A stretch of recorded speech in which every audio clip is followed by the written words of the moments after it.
მოგესალმებით ეთერში ახალი ამბები 13 საათზე მე ნინო სალუქვაძე ვარ. ქრთამის აღების ყალბი ოფიციალური დოკუმენტების დამზადების, გასაღებისა და ჯგუფურად კომერციული მოსყიდვის, სახელმწიფო კუთვნილი თანხებისა და მიწის ნაკვეთების თაღლითურად დაუფლებისა და სამსახურებრივი უფლებამოსილების ბოროტად გამოყენების ფაქტებზე სახელმწიფო უსაფრთხოების სამსახურის ანტიკორუფციული სააგენტოს თანამშრომლებმა 9 რეგიონში მასშტაბური ღონისძიება ჩაატარეს. 14 სხვადასხვა სისხლის სამართლის საქმეზე დაკავებული და პასუხისგებაში მიცემულია 28 პირი. საქმეში დევს ჩადენილი დანაშაულებრივი ქმედების ამსახველი აუდიო და ვიდეო მტკიცებულებები. დანაშაულებრივი ქმედებებთან დაკავშირებით გამოძიება სისხლის სამართლის კოდექსის შესაბამისი მუხლებით მიმდინარეობს. პასუხისგებაში მიცემული პირებიდან რამდენიმე თბილისის საბავშვო ბაღებისა და ბათუმის უფასო სასადილოებისათვის მომსახურების მიზნით გამოცხადებული სახელმწიფო შესყიდვების ფარგლებში სხვადასხვა დროს მიაწოდა ხელშეკრულებით გათვალისწინებულზე ნაკლები ოდენობის განსხვავებული მარკისა და სასაქონლო ნიშნის მქონე სააღდგომო სურსათი და დაბალი ხარისხის სადეზინფექციო საშუალებები. აღნიშნული უკანონო ქმედებების შედეგად სახელმწიფოს ჯამში 669,497 ლარის ოდენობის ზიანი მიადგა.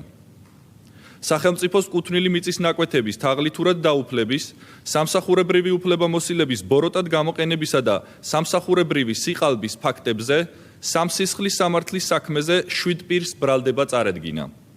საქმე ეხება სხვადასხვა დროს დმანისის, გურჯაანისა და წალკის მუნიციპალიტეტის მერიებისა და საკრებულოს რამდენიმე წარმომადგენლის მიერ სამსახურებრივი უფლებამოსილების ბოროტად გამოყენებით ყალბი დოკუმენტაციის საფუძველზე სახელმწიფოს კუთვნილი ჯამში 91,564 კვადრატული მეტრი მიწის ნაკვეთის თაღლითურად დაუფლების ფაქტებს, რის შედეგადაც სახელმწიფოს ჯამში 397,804 ლარის ოდენობის ზარალი მიადგა. ქრთამის აღების ფაქტებთან დაკავშირებით კი სისხლის სამართლის სამსაქმეზე დაკავებულია 3 პირი. გამოძიებით დადგინდა, რომ ლანჩხუთისა და თეთრი წყაროს მუნიციპალიტეტების მერიებისა და ონის სატყეო სამსახურის წარმომადგენლებმა სხვადასხვა დროს საქართველოსა და უცხო ქვეყნის მოქალაქეებისგან სახელმწიფოს კუთვნილ მიწაზე მოძრავი სავაჭრო ობიექტის, ეგრეთ წოდებული დრაივის განთავსებისა და შემდგომი მფარველობის, სახელმწიფო საკუთრებაში არსებული მიწის ნაკვეთის საფუტკრე მეურნეობის მოსაწყობად გადაცემისა და შემდგომი მფარველობის, ასევე კანონით აკრძალული მუხის მოჭრისა და სატყეო უბნიდან გამოტანის დაპირების სანაცვლოდ ქრთამი აიღეს. სამსისხლის სამართლის საქმეზე ყალბი ოფიციალური დოკუმენტების დამზადების, გასაღებისა და ჯგუფურად კომერციული მოსყიდვის ფაქტებზე კი დაკავებულია 4 პირი. გამოძიებით დადგინდა, რომ დაკავებულებმა სხვადასხვა დროს ყალბი მართვის მოწმობის, საქართველოს მოქალაქის პასპორტისა და ერთ-ერთი კერძო უმაღლესი საგანმანათლებლო დაწესებულების ყალბი ბაკალავრის დიპლომის დამზადებისა და გასაღების სანაცვლოდ ქრთამი აიღეს. ზემოთ აღნიშნულ დანაშაულებთან მიმართებით გამოძიების ფარგლებში სასამართლოს განჩინებების საფუძველზე განხორციელდა ფარული საგამოძიებო მოქმედებები, რის შედეგადაც მოპოვებულია აღნიშნული დანაშაულებრივი ქმედების ჩადენის ამსახველი აუდიო და ვიდეო მტკიცებულებები. აღნიშნულ დანაშაულებრივ ქმედებებთან დაკავშირებით გამოძიება მიმდინარეობს საქართველოს სისხლის სამართლის კოდექსის 180 მუხლის მეორე ნაწილის ა და მესამე ნაწილის ბ ქვეპუნქტებით, 196 მუხლის პირველი ნაწილით და მესამე ნაწილის ბ ქვეპუნქტებით, 221 მუხლის მეოთხე ნაწილით, 322 მუხლის პირველი ნაწილით, 328 მუხლის პირველი ნაწილით, 341 მუხლით და 362 მუხლის მეორე ნაწილის ბ ქვეპუნქტით. ანტიკორუფციული სააგენტო აგრძელებს მუშაობას ნებისმიერი კორუფციული დანაშაულის გამოვლენისა და პრევენციის მიზნით.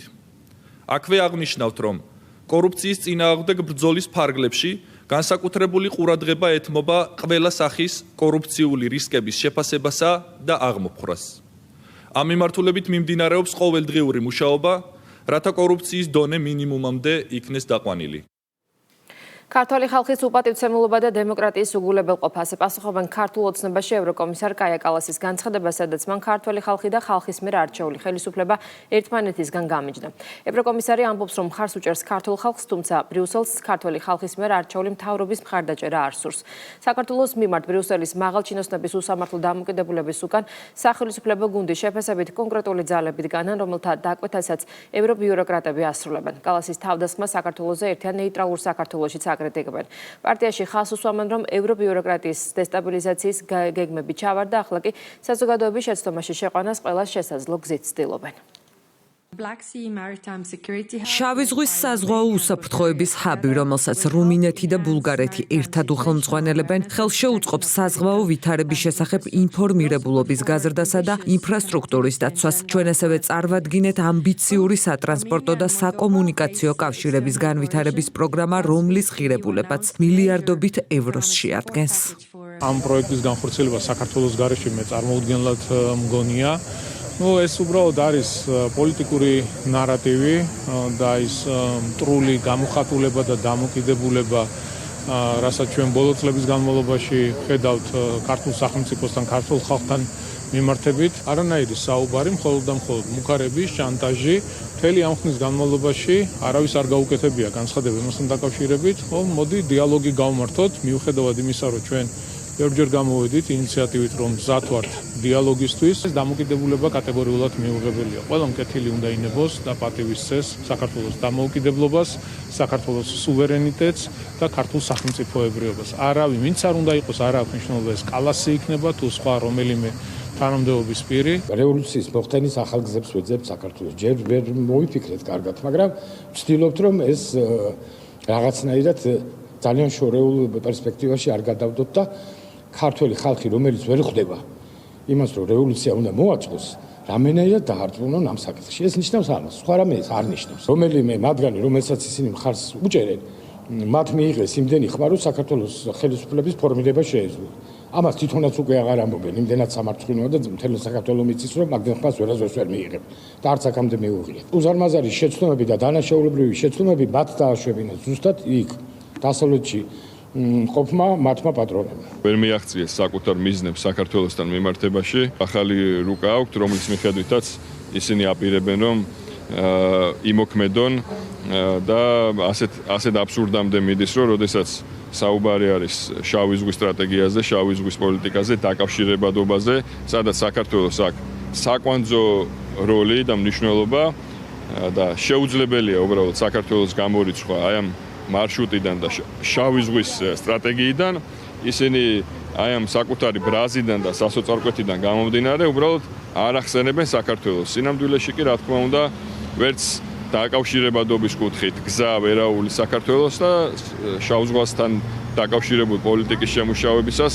საქართველოს გარეშე ამას ვერ განახორციელებ. კაია კალასი აცდენილი არის საერთოდ პოლიტიკურ აზროვნებას. ამის თაობაზე მარტო ჩვენ არ ვსაუბრობთ, ამაზე საუბრობენ თვითონ ევროპული ლიდერები და გარკვეული ევროპელი პოლიტიკოსები და ის მოსაზრება იმის თაობაზე, რომ საქართველოსთან დაკავშირებით ის აკეთებს არაადეკვატურ განცხადებებს, ეს არის კიდევ ერთი მტკიცებულება ამ ყველაფერთან დაკავშირებით. საქართველოს შეადგენს სახელმწიფოს, რომლის შემადგენლობაში არის როგორც ხელისუფლება, ასევე საზოგადოების სხვა ნაწილი და ეს ხელისუფლება არჩეული არის უმრავლესობის მიერ. აქედან გამომდინარე, არავის ესეთი გაყოფის უფლებამოსილება არ გააჩნია, რაც არ უნდა მაღალ თანამდებობის პირს წარმოადგენდეს ის უწყლოდში. ევთო საპარლამენტო ასამბლეის მიერ რამდენიმე დღის წინ საქართველოსთან დაკავშირებით მიღებული რეზოლუცია კვლავ პოლიტიკური შეფასებების თემა. სახელმწიფო გუნდში აღნიშნავენ, რომ დოკუმენტი სიცრუეზე აგებული და რეალობასთან საერთო არაფერი აქვს. მმართველი გუნდის წარმომადგენლების განცხადებით, ევთო არის ორგანიზაცია, რომელსაც ქვეყანა არჩევნებზე დაკვირვებისთვის იწვევდა, თუმცა უსამართლო ბრალდებები და ცილისამება, რომელიც ოფიციალურ დოკუმენტებში ხვდება, თავად ორგანიზაციის სანდოობას აზიანებს. ცნობისთვის, ევთო საპარლამენტო ასამბლეამ ჰააგის დეკლარაცია მიიღო, რომელიც საქართველოს შესახებ რეზოლუციასაც მოიცავს. დოკუმენტის ავტორი ოპოზიციის მოკავშირე კონგრესმენი ჯო უილსონია. უბრალოდ გულდასაწყვეტია, როდესაც ამ ტიპის რეზოლუციას იღებს ისეთი საერთაშორისო ორგანიზაცია, როგორც არის ევთო, ხო? რომელსაც ვანდობდით არჩევნების დაკვირვებას და ჩვენ ახლა მიჩვეულები ვიყავით ევრო პარლამენტარების მხრიდან მიღებულ ამ ტიპის რეზოლუციას, რომელსაც არანაირი ფასი არ აქვს. ამ ევთოს რეზოლუციის შინაარსსაც თუ ნახავთ, რა თქმა უნდა, ყველა მიხვდება, რომ სიცრუეზე და ცილისამებაზეა ყველაფერი დაფუძნებული და მას არანაირი ფასი არ აქვს. უბრალოდ გულდასაწყვეტია, როდესაც ასეთი ორგანიზაცია, რომელსაც არჩევნებზე იწვევ, რომ არჩევნები შეგიფასოს, სიცრუით და ტყუილით გაჯერებულ რეზოლუციას იღებს. რა სანდოობა უნდა კონდეს ეუთოს ამის შემდეგ. ან როგორ უნდა მოიწვიოს ნორმალურმა განვითარებულმა ქვეყანამ ამ ტიპის ორგანიზაცია იმისთვის, რომ შენ არჩევნებს დააკვირდეს. ზოგადად ჩვენ რასაც ვაკვირდებით საერთაშორისო ორგანიზაციებთან დაკავშირებით, რომლებიც თავის დროზე იყო შექმნილი სწორედ საერთაშორისო სამართლის დაცვისთვის, დღეს არიან მდგომარეობაში, რომელიც მახსენებს ქართულ ფრაზას, რომ უპატრონო სოფელს ეშმაკები დაეპატრონებენ. ზუსტად ეს სიტუაციაა, როდესაც ფუნქცია დაკარგული ორგანიზაციები დღეს მიედმოეთ ნაკეთებენ ყველაფერს, გარდა იმისა, რაც არის მათი ფუნქცია. სამწუხაროდ ეს არაფორმალური გავლენების გავლენა ამ ორგანიზაციებში დღეს ღრმად იგრძნობა და ჩვენ ხედავთ რეალურად იმ აბსოლუტურად არაპრაგმატულ და ცილით წამებულ განცხადებებს თუ რეზოლუციებს, რასაც ზოგიერთი მათგანი იღებს ხოლმე. მე არ მაქვს იმისი მოლოდინი, რომ რაღაც განსაკუთრებული რეაქცია და რეაგირება იქნება ამ ორგანიზაციების მხრიდან, თუმცა ერთი აუცილებლად კიდევ ერთხელ უნდა ითქვას, თუ კი ვინმეს ან რამეს აზიანებს, ეს არ არის საქართველო, ეს არის თავადვე ეს ორგანიზაციები, რომლებიც ასეთი გადაწყვეტილებებით, ასეთი რეზოლუციებით თავადვე საკუთარ თავებს ანგრევენ შიგნიდან. როგორც პრემიერმა აღნიშნა, შემდგომი ურთიერთობა განპირობებული იქნება მათ მიერ გადმოდგმული ნაბიჯებით. ჩვენ რაიმე განსაკუთრებული გადაწყვეტილება მართლ პარტიაში არ მიგვიღია ამის თაობაზე. ძირითადად ინტერესი არის იქნებიან თუ არა დამკვირვებლები ეუთო ოდირიდან 2028 წელს. რა თქმა უნდა, ახლა ადრე ამაზე საუბარი. ჩვენ ეს ურთიერთობები გვექნება მათთან, გავაგრძელებთ და იმედს გამოვთქვავთ, რომ ისინი გადმოდგამენ რეალისტურ, პრაგმატულ ნაბიჯებს და იქნება დამოკიდებულება სამართლიანი. თუ ეს ასე იქნება, რა თქმა უნდა, ჩვენი მხრიდან არანაირი ნაბიჯი საპასუხო არ დააყოვნებს და ჩვენს კეთილგანწყობით ვიქნებით ყოველთვის მათთან. თბილისის საქალაქო სასამართლოში ეგრეთ წოდებული საბოტაჟის საქმის განხილვა მიმდინარეობს. დღევანდელ პროცესზე ვატო შაქარაშვილი, ნანა კაკაბაძე, ბიძინა გიორგობიანი, ლევან ნიკოლაიშვილი და გელა ნიკოლაიშვილი დაიკითხებიან. გამოძიების დაწყების მოთხოვნით პროკურატურაში შეტანილი განცხადების ავტორების თქმით, საქმეში დევს ოპოზიციონერი პოლიტიკოსების მამხილებელი არაერთი მტკიცებულება, მათ შორის საჯაროდ გაკეთებული ანტისახელმწიფოებრივი განცხადებები. ცნობისთვის საბოტაჟისა და მტრულ საქმიანობაში დახმარების მუხლით ბრალი წარდგენილი აქვს მიხეილ სააკაშვილს, გიორგი ვაშაძეს, ნიკა გვარამიას, ნიკა მელიას, ზურაბ ჯაფარიძეს, ელენე ხოშტარიას, მამუკა ხაზარაძესა და ბადრი ჯაფარიძეს. საქართველოში წლების განმავლობაში მოქმედებს ფართო აგენტურული ქსელი, რომელიც ფინანსდება და დავალებებს იღებს ქვეყნის გარედან. ეს საქმიანობა არის უცხო ქვეყნებზე და უცხო ძალებზე საქართველოს საწინააღმდეგო საქმიანობა, რამაც ჩვენი ქვეყანა არაერთხელ დააყენა სერიოზული რისკის ქვეშ. შესაბამისად ამას ჭირდება არა მხოლოდ პოლიტიკური შეფასება, არამედ სამართლებრივი შეფასება. ჩვენ წარვადგინეთ ძალიან ვრცელი მასალა, რომელიც იყო აგებული მათივე საჯარო განცხადებებზე, მათივე ქმედებებზე და იყო მათ შორის გაბმული ლოგიკური ჯაჭვი და იყო ჩვენს მიერ დასაბუთებული, რომ არსებობს კოორდინაციის მაღალი ხარისხი აგენტურული ქსელის სხვადასხვა დანაყოფებს შორის. ჩვენ როდესაც სარჩევს ვამზადებდით, აბსოლუტურად ყველა ინფორმაცია ამოკრიფეთ ფაქტებზე დაყნობით, რაც იყო საჯარო, მედიაში გავრცელებული, ინტერნეტშიც იქნებოდა ეს თუ ტელევიზიები თუ სხვა განცხადებები, რომელიც ოფიციალურად კეთდებოდა იმ ადამიანების მიმართ, ვის მიმართაც არის დღეს მიმდინარეობს სასამართლო პროცესი. მიგვაჩნია, რომ კარგია, რომ ეს პროცესი უკვე მიმდინარეობს და აქტიურ ფაზაში შევიდა და ყველა ადამიანი, ვინც რეალურად აკეთებდა იმას, რომ სახელმწიფო რამდენად ჩამონგრეულიყო და დესტაბილიზაცია გაუგებულიყო და ხელისუფლება არაკანონიერი გზით შესულიყო, უნდა აგებდეს პასუხს. ტელეკომპანია ფორმულამ გოგა ხაინდრავასთან სამოქალაქო დავა წააგო. არხზე ეთერში გასული ინფორმაციის უღრყოფა დაევალა, რომელიც რეჟისორის მიმართ პატივის და ღირსების შემლახავ ცილის წამება შეიცავდა. ფორმულას ასევე მორალური ზიანის ანაზღაურება და გოგა ხაინდრავას სასარგებლოდ 10,000 ლარის გადახდა დაეკისრა. საქმეზე თბილისის საქალაქო სასამართლომ გადაწყვეტილება დღეს გამოაცხადა. რეჟისორი ტელეკომპანიას მის წინააღმდეგ ცრუ ინფორმაციის გავრცელებაში ადანაშაულებდა. ხაინდრავას თქმით, ტელეკომპანიის ეთერში გავიდა რეპორტაჟი, რომელშიც გავრცელდა სიცრუე თითქოს კინორეჟისორი საქართველოში 2,000 უცხოელის შემოყვანაში მონაწილეობდა, რის სანაცვლოდაც თითქოს $4 მილიონი მიიღო. ეს გადაწყვეტილება აუცილებლად გასაჩივრდება არა მხოლოდ ქვეყანაში, არამედ სტრასბურგის პერსპექტივითაც და ვფიქრობ, რომ დავალოდებით დასაბუთებულ გადაწყვეტილებას და ამის შემდეგ შევაფასებთ, თუმცა ამ მოცემულობით, რა თქმა უნდა, არ ვეთანხმებით მიღებულ გადაწყვეტილებას. სრულად დაკმაყოფილდა ჩემი სარჩელი, სიცრუე წილისწამება, ბოროტი წილისწამება, რომელიც გავრცელებული იყო, მთლიანად იყო უარყოფილი.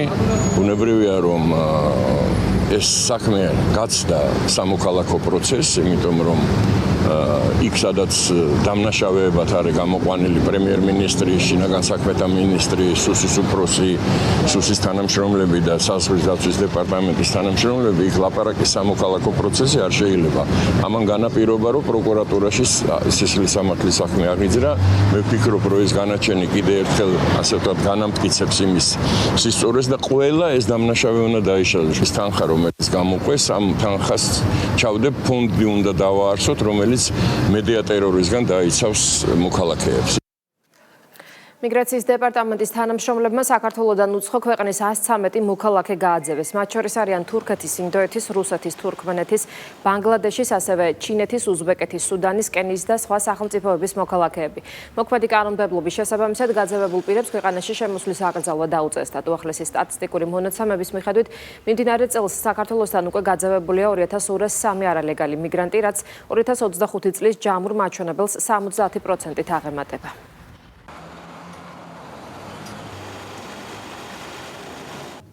სამართალდამცავებმა სარფის საბაჟო გამშვები პუნქტის ტერიტორიაზე ინტერპოლის წითელი ცირკულარი ძებნილი უზბეკეთის რესპუბლიკის მოქალაქე დააკავეს. დაკავებული ყაზახეთის რესპუბლიკის სამართალდამცავი ორგანოების მოთხოვნის საფუძველზე იძებნებოდა საერთაშორისო დონეზე. ამჟამად დაკავებულის მიმართ კანონით გათვალისწინებული საექსტრადაციო პროცედურები მიმდინარეობს.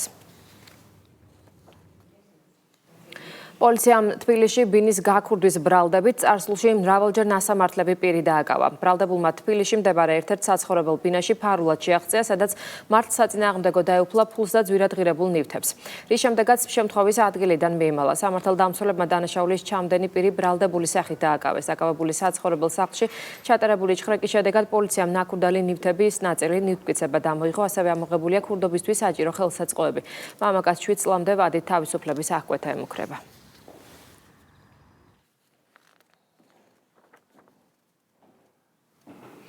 კლდანის რაიონში ნომერ მე-14 საბავშვო ბაღის ახალი შენობის მშენებლობა დაიწყო. საძირკველში სიმბოლური კაფსულა დედაქალაქის მერმა მოადგილეებთან და თბილისის საბავშვო ბაგა-ბაღების მართვის სააგენტოს დირექტორთან ერთად ჩადო.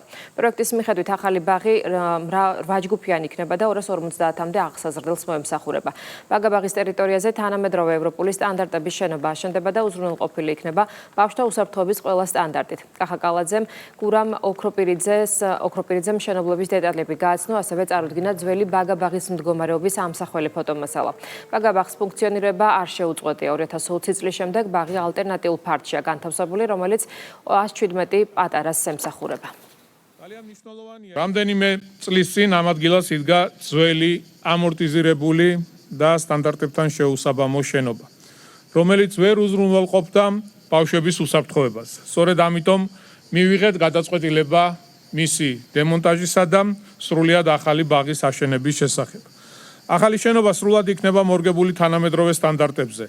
აქ განთავსდება 8 სააღმრდელო ჯგუფი და სკოლამდელი განათლების მიღებას 250-მდე ბავშვი შეძლებს. ბაღი აღიჭურვება თანამედროვე უსაფრთხოების სისტემებით, იქნება ადაპტირებული შუშუმ პირებისთვის, მოეწყობა სათამაშო მოედნები, კეთილმოწყობილი ეზო და თანამედროვე სასწავლო გარემო.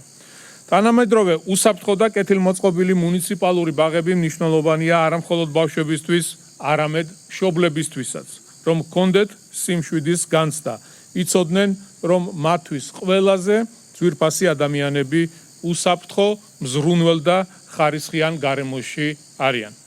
ბოლო წლების განმავლობაში სკოლამდელი განათლების მიმართულებით მნიშვნელოვანი ნაბიჯები გადავდგით. მუნიციპალური ბაღები სრულად უფასოა. მნიშვნელოვნად გაუმჯობესდა კვებისა და უსაფრთხოების სტანდარტები და აშენდა ათეულობით ახალი საბავშვო ბაღი, რომელიც საერთაშორისო მოთხოვნებს სრულად აკმაყოფილებს. 3500-მდე კვადრატულ მეტრზე მიმდინარეობს სამშენებლო პროცესი და ჩვენ გვექნება, როგორც ბატონმა კახიმ აღნიშნა, 250-მდე აღსაზრდელის მიღების საშუალება გამწვანებულ გარემოში, სადაც აბსოლუტურად ყველა სტანდარტი იქნება დაცული, დაწყებული მშენებლობის ეტაპიდან გაგრძელებული აღჭურვით ნებისმიერი ინვენტარი, რაც ბაღში ხდება ძალიან მკაცრი კონტროლის ქვეშ. ასევე მინდა აღვნიშნო, რომ ჩვენ ძალიან აქტიურად ვაგრძელებთ ბაღების განახლებას და მშენებლობას და ამაში სრული მხარდაჭერა გვაქვს დედაქალაქის მერის, რითაც მინდა მადლობა გადაუხადო. ჩვენ ვაშენებთ 8 ახალ ბაღს, რომელიც ეტაპობრივად გაიხსნება მომდევნო პერიოდში, წელს უკვე ლილოს ბაღიც გვექნება სექტემბრიდან, ასევე 120-მდე ბაღში გვექნება ზაფხულის პერიოდში მცირე და საშუალო ზომის სარემონტო სამუშაოები. საქართველოში გრიპის ვაქცინაციის დანერგვის პარტნიორობის რეგიონული შეხვედრა გაიხსნა. ღონისძიება ამერიკის მხარდაჭერით იმართება და 3 დღის განმავლობაში სამუშაო შეხვედრებსა და პანელურ დისკუსიებს მოიცავს. მიზანი ქვეყნებში ვაქცინაციის პროგრამების გაძლიერება, მომავალი ჯანმრთელობის საფრთხეებისთვის უკეთ მომზადება და უფრო ძლიერი მდგრადი საზოგადოებების შექმნა. გახსნის ცერემონიალს ჯანდაცვის მინისტრი დაესწრო, როგორც მიხეილ სარჯოლაძემ სიტყვით გამოსვლისას აღნიშნა. ამ მიმართულებით აქტიური თანამშრომლობა მნიშვნელოვანია სამინისტროსა და ქართული ჯანდაცვის სისტემის გასაძლიერებლად, ასევე ქვეყნებს შორის პარტნიორობისთვის. მონაწილეებს ასევე სიტყვით მიმართა ამერიკის ელჩის მოვალეობის შემსრულებელმაც. თანამედროვე ეპოქაში განსაკუთრებულად მნიშვნელოვანი ხდება საერთაშორისო თანამშრომლობა დაავადებებთან ბრძოლის საქმეში და იმისთვის, რომ თითოეული ქვეყნის ჯანდაცვის სისტემა მაქსიმალურად მზად დახვდეს ნებისმიერ გამოწვევას, რომლის მსგავსიც რამდენიმე წლის წინ კაცობრიობა მიხილა. განსაკუთრებულად მნიშვნელოვანია ასეთი თანამშრომლობა რეგიონალურ ფორმატებში და ბუნებრივია, რომ ეს იქცევს ყურადღებას ამ ღონისძიებასთან დაკავშირებით, რომელსაც მასპინძლობს დღეს თბილისი და გულისხმობს პრაქტიკულად მთლიანად რეგიონულ წარმომადგენლობას, სხვადასხვა ექსპერტების, სხვადასხვა სამინისტროთა წარმომადგენლობის დონეზე. ძალიან მოხარული ვარ, რომ დღეს აქ ვიმყოფები, რათა გავაგრძელოთ ჩვენი პარტნიორობა და ის საქმიანობა, რომელსაც ჯანმრთელობის საკითხების მიმართულებით ვახორციელებთ. ღონისძიება არის კიდევ ერთი მოვლენა იმ მრავალ მნიშვნელოვან პროგრამებს შორის, რომლებიც ამერიკის შეერთებული შტატების, საქართველოსა და რეგიონის სხვა ქვეყნების საერთო ეროვნულ ინტერესებს ემსახურება. ამრიგად მოხარული ვარ, რომ აქ ვიმყოფები და მაქვს შესაძლებლობა სფეროს პროფესიონალებთან ერთად მივიღო ამ ღონისძიებაში მონაწილეობა. ამერიკის შეერთებულ შტატებში დაფუძნებული ვაქცინაციის საერთაშორისო ინიციატივების პარტნიორობა გულითად მადლობას უხდის საქართველოს ოკუპირებული ტერიტორიებიდან დევნილთა შრომის, ჯანმრთელობისა და სოციალური დაცვის სამინისტროს ამ მნიშვნელოვანი სამდღიანი სამუშაო შეხვედრის მასპინძლობისთვის. ამ სამუშაო შეხვედრაზე მრავალი ქვეყნის წარმომადგენელი შეიკრიბა, რათა ერთმანეთს გამოცდილება გაუზიარონ და შეძლონ რესპირატორული სინციტიური ვირუსის, გრიპისა და სხვა პანდემიური დაავადებების წინააღმდეგ ბრძოლა. ძალიან მნიშვნელოვანია ამ ქვეყნებისთვის თანამშრომლობა და ერთმანეთის გამოცდილების შესწავლა, რადგან დაავადებებს საზღვრები არ გააჩნიათ და მათთან გასამკლავებლად ერთობლივი ძალისხმებაა საჭირო. მუხრანის ამბულატორიულ ცენტრში მოსახლეობისთვის უფასო სამედიცინო სკრინინგი ჩატარდა. კამპანიის ფარგლებში 100-მდე მოქალაქემ ექიმ სპეციალისტების კონსულტაცია მიიღო და საჭირო სამედიცინო კვლევები ჩაიდარა. პროექტი ჯანდაცვის სამინისტროს ინიციატივით თბილისის რესპუბლიკური საავადმყოფოს ორგანიზებითა და ადგილობრივი ხელისუფლების მხარდაჭერით განხორციელდა. მიზანი პირველადი ჯანდაცვის გაძლიერება, ქრონიკული დაავადებების პრევენცია, მათი ადრეული გამოვლენა და რეგიონებში მცხოვრები მოსახლეობისთვის ხარისხიან სამედიცინო მომსახურებაზე ხელმისაწვდომობის გაზრდა. რომ მაქსიმალურად მოვიცვათ საქართველოს მოსახლეობა, გაუწიოთ პირველად ჯანდაცვის მომსახურებები და შემდეგ გამოვალინოთ ის დაავადებები, რომლის გამოვლენას მნიშვნელოვანია საწყის ეტაპზე და ასევე გავაგრძელოთ მოსახლეობის კურნალობა შემდეგ მეორად კვლევებზე და მეორად კურნალობას. მიუხედავად იმისა, რომ მუხრანში კარგი ინფრასტრუქტურის შესაძლებლობა ახალი სოფლის ამბულატორიის სახით ადგილზე არ იყო საშუალება ასეთი მრავალპროფილური წარმომადგენლობისა ექიმების და დღეს შესაძლებლობა ჯანდაცვის სამინისტრომ მიცა მოსახლეობას. აქტივობა ძალიან მაღალია. ეს მეტყველებს იმაზე, რომ დობის ხარისხი პაციენტების მხრიდან ექიმების მიმართ არის საკმაოდ მაღალი. კვალიფიციური ექიმთა გუნდი იმყოფება მუხრანის ამბულატორიაში იმისათვის, რომ მოხდეს ქრონიკული დაავადების ადრეული დიაგნოსტიკა, პრევენცია და მათთვის ხარისხიანი ჯანდაცვის მიწოდების ხელშეწყობა. ძალიან იმედიანად მოვედი და ეს იმედი გამიმართლა. ნამდვილად ძალიან კმაყოფილი გამოვედი კარდიოლოგისგან, ანალიზებიც ავიღე. 12 ივლისს საქართველოში რეკორდული რაოდენობის 299 აფრენა-დაფრენა განხორციელდა, რაც ქვეყნის საავიაციო ისტორიაში ყველაზე მაღალი მაჩვენებელია.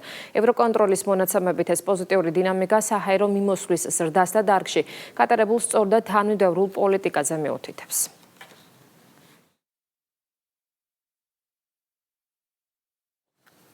სტატისტიკის ეროვნულმა სამსახურმა ხელოვნურ ინტელექტზე დაფუძნებული NICE კლასიფიკატორის ახალი საძიებო პორტალის პრეზენტაცია გამართა. ღონისძიების ფარგლებში ასევე გაფორმდა ურთიერთთანამშრომლობის მემორანდუმი საქსტატსა და საქართველოს ეკონომიკის განვითარების კორპორაციას შორის. საქსტატის აღმასრულებელმა დირექტორმა ოფიციალური სტატისტიკის სისტემაში ინოვაციური ტექნოლოგიების დანერგვის მნიშვნელობაზე ისაუბრა და სტუმრებს პორტალის პრაქტიკული დანიშნულება გააცნო. პლატფორმა მომხმარებლებს ეკონომიკური საქმიანობის ტექსტობრივი აღწერის საფუძველზე შესაბამისი კოდის სწრაფად და მარტივად მოძიების შესაძლებლობას აძლევს. ახალი პორტალი ხელმისაწვდომია როგორც ქართულ, ასევე ინგლისურ ენაზე. ინიციატივა მნიშვნელოვნად შეუწყობს ხელს ეკონომიკური საქმიანობის კლასიფიკაციების პროცესის გამარტივებას და ოფიციალური სტატისტიკის წარმოების კიდევ უფრო ეფექტიანად განხორციელებას.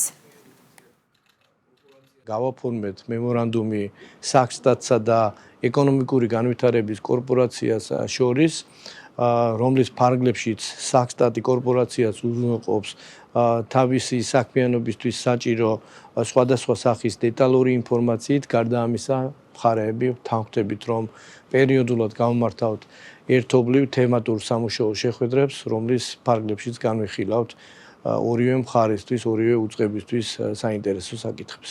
კორპორაცია უკვე მრავალი წელია საკუთარ საქმიანობაში იყენებს ეკონომიკური საქმიანობის კლასიფიკატორს და აღნიშნული კლასიფიკატორის გაციფრულება და ხელოვნური ინტელექტის გამოყენებით მისი დამუშავება არის ძალიან მნიშვნელოვანი ჩვენი საქმიანობისთვის, რადგან ის გაუმარტივებს ჩვენს ბენეფიციარებს და პარტნიორებს იმას, რომ მათ მარტივად მოახდინონ იდენტიფიცირება თუ რომელია მათი შესაბამისი ეკონომიკის კლასიფიკატორი და შემდეგ მათ ისარგებლონ ჩვენი პროგრამებით უკვე შეუფერხებლად.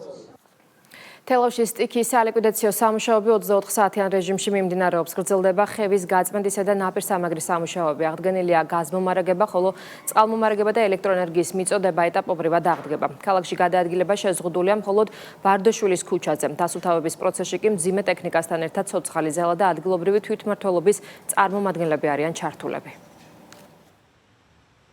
როგორც ხედავთ, კავკასიონის ქუჩისა და სეხნიაშვილის ქუჩის კვეთაზე გაწმენდით სამუშაოები ინტენსიურად გრძელდება, თუმცა გაწმენდით სამუშაოები დაგეგმილია მთლიანად 13 კილომეტრიან მონაკვეთზე თელავის ხევის და შემდგომი, რა თქმა უნდა, დაგეგმილია პროექტირება და რეაბილიტაცია აღნიშნული ხევის სათავე ნაგებობიდან ალაზნის შესართავამდე.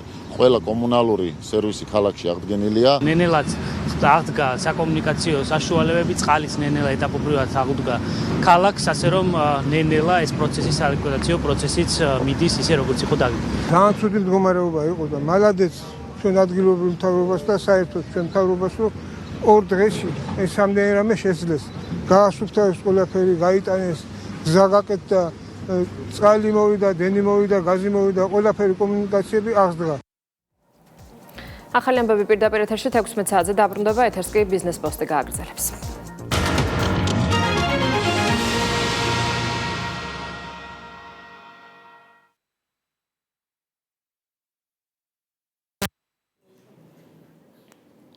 გამარჯობა.